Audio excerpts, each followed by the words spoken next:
Corona के बढ़ते संक्रमण पर रोक लगाने के लिए सरकार की ओर से घोषित किए गए महामारी रेड अलर्ट जन अनुशासन पखवाड़ा आज से लागू हो गया है। पखवाड़े के तहत जारी नई गाइडलाइन भी आज सुबह 5 बजे से प्रभावी हो गई है। महामारी रेड अलर्ट जन अनुशासन पखवाड़ा 17 मई सोमवार सुबह 5 बजे तक लागू रहेगा। शुक्रवार 7 मई दोपहर 12 बजे से सोमवार 10 मई सुबह 5 बजे तक और शुक्रवार 14 मई दोपहर 12 बजे से 17 मई सुबह 5 बजे तक महामारी रेड अलर्ट जन अनुशासन वीकेंड कर्फ्यू रहेगा।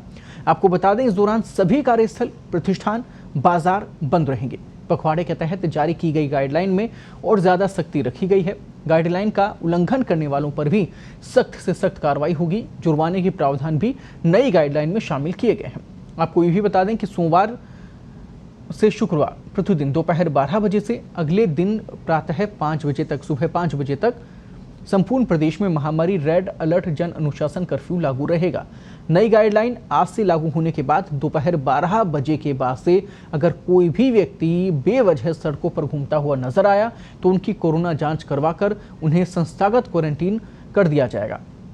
जब तक कि उनकी रिपोर्ट नेगेटिव नहीं आती है तब तक वे संस्थागत क्वारंटीन ही रहेंगे। आपको ये भी बता दें कि आज से लागू किए गए महामारी रेड जोन अनुशासन पखवाड़े के तहत नई गाइडलाइन की सख्ती से पालना कराने के निर्देश मुख्यमंत्री अशोक गहलोत ने पुलिस और प्रशासन को दिए हैं। मुख्यमंत्री निर्देश देते हुए उन्होंने ये भी कहा कि लोगों की जान बचाने के लिए पूरी सख्ती के साथ ही गाइडलाइन की पालना कराई जाएगी, बेहद महत्वपूर्ण है। तो चलिए अब आपको बताते हैं नई गाइडलाइन में क्या कुछ उल्लेख किया गया है, कि क्या कुछ फॉलोअप होगा। मंडी फूल माला की दुकानें सुबह 6 बजे से 11 बजे तक खुले रहेंगी, ये उनके खुले रहने का समय है। डेयरी और दूध की दुकानें सुबह 6 बजे से 11 और शाम को 5 बजे से शाम 7 बजे तक खुली रहेंगी। 2 शिफ्टों में ये दुकानें खुलेंगी। मंगलवार और शुक्रवार सुबह 6 बजे से 11 बजे तक ऑप्टिकल संबंधित दुकानें खुली रहेंगी। प्रतिदिन सुबह 6 से शाम 5 बजे तक फल सब्जी की ठेले, साइकिल रिक्शा, ऑटो रिक्शा आपके लिए अवेलेबल रहेंगे। कृषि आदान विक्रेताओं की दुकानें सोमवार और गुरुवार सुबह 6 बजे से खुलेंगी 11 बजे तक। सोमवार से शुक्रवार सुबह 6 से 11 पशु चारा, खुदरा और थोक की दुकानें खुली रहेंगी। इनके खुलने का पूरा समय आप सभी को इसीलिए बता रहे हैं ताकि बेहद ज़रूरी हो तो आप इस समय में अपना काम करवा सकते हैं। राशन की दुकानें बिना किसी अवकाश के खुली रहेंगी प्रतिदिन, क्योंकि बेहद ज़रूरी ये सुविधा है आम आदमी के लिए, हर व्यक्ति के लिए। राशन की दुकानें हर रोज़ खुली रहेंगी।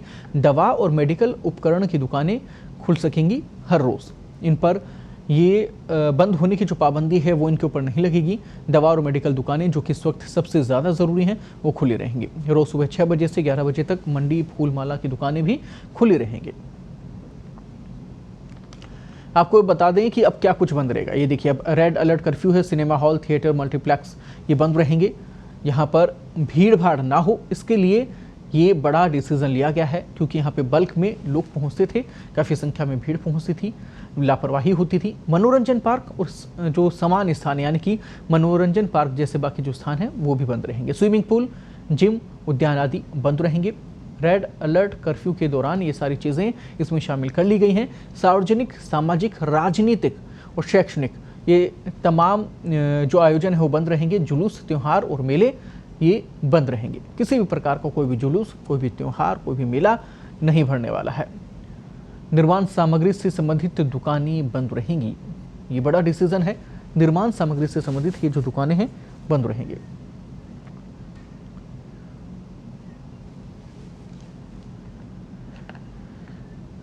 अपनी गाड़ी आप ना ले जाएं। नज़दीकी दुकानों पे आप पैदल ही जा सकते हैं। दोपहिया और चौपहिया वाहन नहीं ले जा सकेंगे। अपनी गाड़ी ना ले जाएं आप, ये रेड अलर्ट में शामिल किया गया है। पैदल, साइकिल, रिक्शा, ऑटो रिक्शा से जाकर आप खरीदारी कर सकते हैं। आपके आसपास का जो बाजार है वहां आप जा सकते हैं और अपना ज़रूरत का जो सामान है तय समय के अंदर आप घर पर ला सकते हैं, लेकिन खुद का व्हीकल आपको नहीं ले जाना है। ज़्यादा ईज है, आप जा नहीं सकते, पैदल चलने में दिक्कत है, आप ऑटो ले जाइए, आप टैक्सी ले जाइए, लेकिन आपको खुद का व्हीकल यूज़ में नहीं करना है। और वो इसलिए पाबंदी लगाई गई है ताकि लोग जो बाज़ारों में पहुंच जाते हैं, काफ़ी दूर तक, दूसरे कॉलोनियों तक पहुंच जाते हैं, दूसरे एरिया तक पहुंच जाते हैं, इसलिए भीड़ बढ़ती है, तो उस पर रोक इससे लगेगी।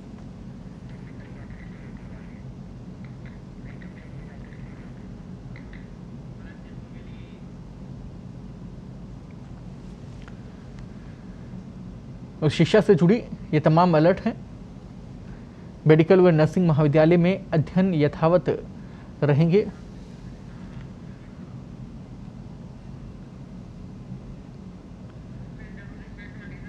पेट्रोल डीजल को लेकर देखिए आपके लिए क्या पूछे। निजी वाहनों के लिए पेट्रोल और डीजल सुबह 7 से दोपहर 12 बजे तक खुले रहेंगे। इसके बाद में फिर आपको पेट्रोल और डीजल नहीं मिलेगा। पेट्रोल डीजल और एलपीजी को लेकर ये अलर्ट है। साथ ही एलपीजी वितरण सेवाएं सुबह 6 बजे से शाम 5 बजे तक चालू रहेंगी। बिना काम सड़क पर आप ना निकले। देखिए सीधे सीधे संदेश दे दिया गया है। दोपहर 12 बजे से सुबह 5 बजे तक बाहर निकलने पर पाबंदी है। आप निकले पकड़े जाएंगे, क्वारंटीन सेंटर में भेज दिए जाएंगे। बेवजह निकलने पर मौके पर ही वहां पर जांच होगी आपकी। अगर पॉजिटिव पाते हैं तो क्वारंटीन सेंटर आपको जाना होगा। रिपोर्ट पॉजिटिव आई 15 दिन के लिए क्वारंटीन सीधे तौर पर। बड़े और सख्त नियम इस बार अपनाए जाएंगे ताकि जो भीड़ इकट्ठा हो रही थी, आज ही हमने रामगंज बाजार के अखबार में जो फोटो है वो भी प्रकाशित की है, किस प्रकार से भयंकर भीड़ वहां पर है। सब्जी मंडियों में खुलेआम भीड़ पहुंच रही है। इस भीड़ पर लगाम लगना बेहद जरूरी है, नहीं तो फिर सारे के सारे प्रयास धरे रह जाएंगे। बेवजह निकलने पर मौके पर ही जांच होगी और अगर पॉजिटिव पाते हैं 15 दिन के लिए क्वारंटीन सेंटर में रहना होगा। इसलिए सोच समझ के 12 बजे बाद में आप निकले। अगर आप निकलते हैं और आपके पास में उचित कारण नहीं होता तो फिर आपको क्वारंटीन सेंटर में रहना होगा। इस महामारी को फैलने से रोकना है, इसलिए तमाम गाइडलाइन, तमाम प्रोटोकॉल फॉलो करवाए जा रहे हैं। टीकाकरण को लेकर भी आप देखिए बेहद जरूरी महत्वपूर्ण चीजें इसमें शामिल की गई हैं। रजिस्ट्रेशन और पहचान पत्र अगर आपके पास में है तो आप टीकाकरण के लिए जा सकते हैं। टीकाकरण स्थल पर जाने आने की अनुमति आपको होगी। पहचान पत्र आपके पास में होना चाहिए। साथ ही रजिस्ट्रेशन आपने जो करवाया है वो आपके पास में होना चाहिए। अभ्यर्थी प्रवेश पत्र दिखाकर आ जा सकेंगे। जो पूर्व निर्धारित परीक्षाएं हैं, अगर उनके एग्जाम की डेट आती है तो फिर उन अभ्यर्थियों के लिए है कि वो अपना जो प्रवेश पत्र है वो दिखा दें और जो परीक्षा है उसे देने के लिए जा सकते हैं। अंत्येष्टि और में 20 लोगों को अनुमति होगी, यानी कि पहले भी यही थी और एक बार फिर से ये अनुमति बढ़ा दी गई। 20 लोगों को अनुमति है अंतिम संस्कार में शामिल होने की। धार्मिक स्थल बंद रहेंगे। प्रबंधन द्वारा नियमित पूजा अर्चना, इबादत आदि जारी रहेगी। जो मैनेजमेंट है, मंदिर प्रशासन है, उनकी तरफ से तमाम जो व्यवस्थाएं हैं वो जारी रहेंगी, लेकिन पब्लिक अलाउ नहीं होगी। आमजन के लिए सभी धार्मिक स्थल बंद रहेंगे। ऑनलाइन दर्शन की व्यवस्था वहां पर जारी रहेगी। आमजन के लिए सभी धार्मिक स्थल बंद रहेंगे। एक बार फिर आपको मैं बता दूं, ऑनलाइन दर्शन आप कर सकते हैं, लेकिन भीड़भाड़ में जाने से बचें। मंदिर आप ऑनलाइन वहां पे दर्शन करें अपने इष्ट देव के, अपने भगवान के, लेकिन मंदिरों में फिलहाल रोक रहेगी आपके प्रवेश की।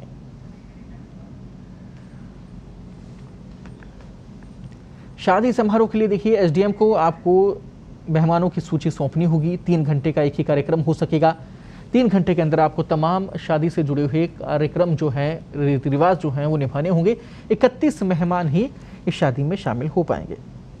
पूर्व में दिए गए कपड़े, सिलाई, आभूषण इत्यादि के ऑर्डर की होम डिलीवरी हो सकेगी। अगर ये सामान आपका रहा हुआ है तो आप घर पे मंगा सकते हैं फ़ोन करके।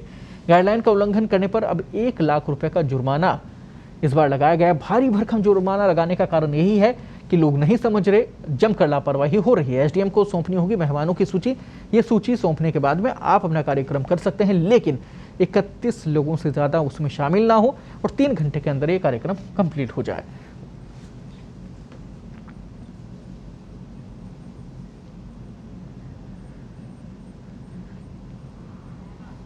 उल्लंघन किया तो आपको देखिए जेब पर कितना भारी पड़ने वाला है इस बार उल्लंघन। 500 रुपए। कार्यस्थल पर मास्क नहीं लगाने पर, सार्वजनिक स्थान पर मास्क नहीं लगाने पर आपको जुर्माना देना होगा।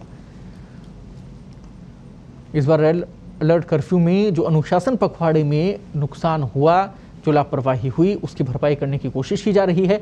गाइडलाइन के उल्लंघन पर मैरिज गार्डन प्रबंधक पर 1 लाख रुपए का जुर्माना लगेगा। सामाजिक, धार्मिक, राजनीतिक या अन्य कार्यक्रम करने पर 10,000 रुपए का जुर्माना होगा। कार्यस्थल पर सामाजिक दूरी, सैनिटाइजेशन नहीं करने पर भी 10,000 रुपए का जुर्माना होगा। अगर आप उल्लंघन करते हैं तो आपको ये जुर्माना देना होगा। बिना मास्क लगे ग्राहक को सामान बेचने पर 500 रुपए का जुर्माना होगा। सार्वजनिक स्थान पर थूकने पर 200 रुपए जुर्माना होगा। ये सारी जो गाइडलाइन बनाई गई इसीलिए बनाई जा रही हैं ताकि आप सेफ रहें, सुरक्षित रहें, सार्वजनिक स्थान पर सामाजिक दूरी बनाकर नहीं रखने पर 100 रुपए का जुर्माना लगेगा।